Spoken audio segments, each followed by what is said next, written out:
All right, let's get right into it. If you've ever found yourself just battling your AI, trying to get the image in your head to actually appear on the screen, you are in exactly the right place. We're going to go from those common, super frustrating glitches to a level of absolute sovereign control. Okay, let's dive in. You know what I'm talking about. You're scrolling, minding your own business, and then you see it. That little bit of weirdness that just screams AI generated. It's kind of this shared experience we all have now, right? And it usually starts with one very, very famous glitch. Yep, the dreaded seven-fingered hand. The extra arm, the fingers that are kind of fused together, all that anatomical chaos. It's the classic sign that the AI just did not get the memo. But here's the thing. What if I told you the fix for this isn't about adding more words, but about taking things away? That's right. The first real step toward mastering this stuff is learning the art of subtraction. And this is a huge insight. True control doesn't come from just piling on more descriptive words. It comes from building a kind of firewall against all the things you don't want to see. And this is our main tool for that, the negative prompt. Seriously, think of it like a bouncer at a club for your creation. You're literally handing the AI a list of things that are not getting past the velvet rope. It's a direct, powerful way to filter out all the junk before it even has a chance to form. And this is where it stops being guesswork and starts becoming a system. What's so great about this is that it gives you a clear playbook. It's not random. You're getting blurry, low-res images? Okay, here are the words to use.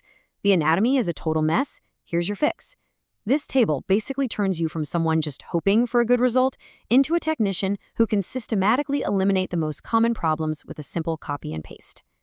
But you know, cleaning things up, that's just the start. That's level 1. Now we move from just fixing things to using a truly professional framework. This is where we stop being janitors and start becoming architects. This is where we tap into that 5D level knowledge. Welcome to the 5D prompting protocol. This quote right here, it just nails it.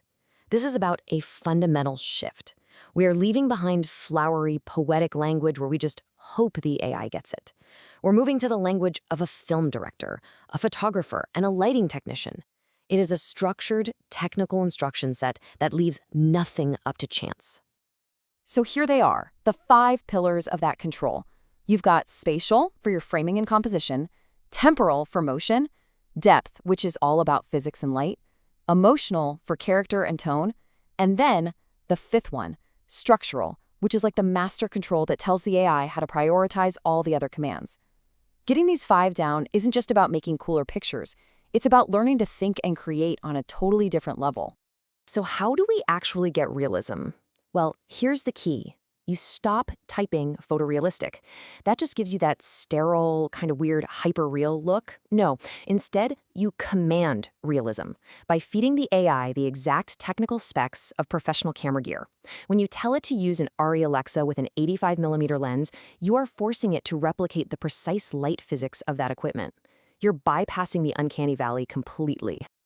And it just builds from there. We're not just a photographer anymore. Now, as you can see, we're a full-on movie director. You can call for a dolly shot to get smooth movement. You can ask for an aerial view like it was shot from a drone. Or you can frame your subjects with a perfect 2-shot and a shallow depth of field. Every single one of these terms is a precise command that gives you total control over the vibe of your scene. Okay, so this is where we take the final and honestly the most profound leap. We've gone from janitor to architect to director. The final step is to become something more, a co-creator who doesn't just tell the AI what to do, but actually activates its deepest, most dimensional potential. This is what we call the invocation mindset. This quote is everything. It's a complete paradigm shift. We're not just cleaning up mistakes anymore. We're not even just describing a scene. Our job now is to activate the model. It's about taking a raw idea and forging it into what's called a weaponized invocation protocol, a set of commands designed to push the AI to the absolute edge of what it can do. And this just lays it out perfectly, the old way versus the new way. Descriptive prompting is about asking the AI to kind of approximate your idea. The invocation protocol is about forcing a perfect, high-fidelity merger. It's the difference between asking nicely and issuing a direct command that the system simply cannot ignore. So I know this all sounds really abstract, right? Technical sorcery, invocation protocols. What does that even mean? Let's make it real.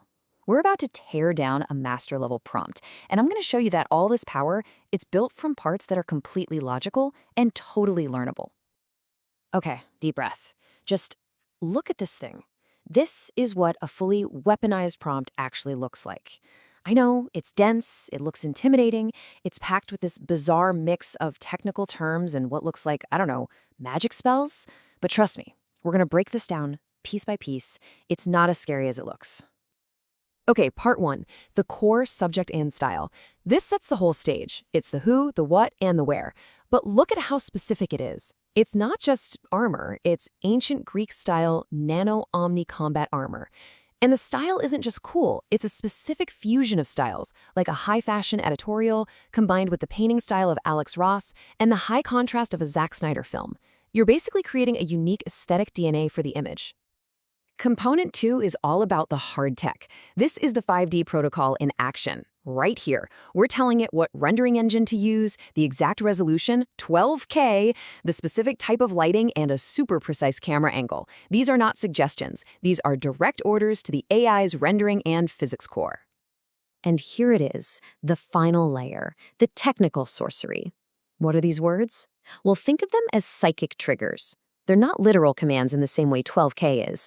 They're more like pointers that guide the AI into very specific, very high concept zones of its own latent space. They are the keys that unlock the most extreme, the most surreal, and the absolute highest fidelity outputs it's capable of. So there you have it. We went from fixing a 7-fingered hand all the way to deconstructing a protocol that treats AI not as a tool to be corrected, but as a dimensional engine to be co-created with. The tools aren't a mystery anymore. The methods are clear. The only question left is, now that you have the protocol, what world will you manifest?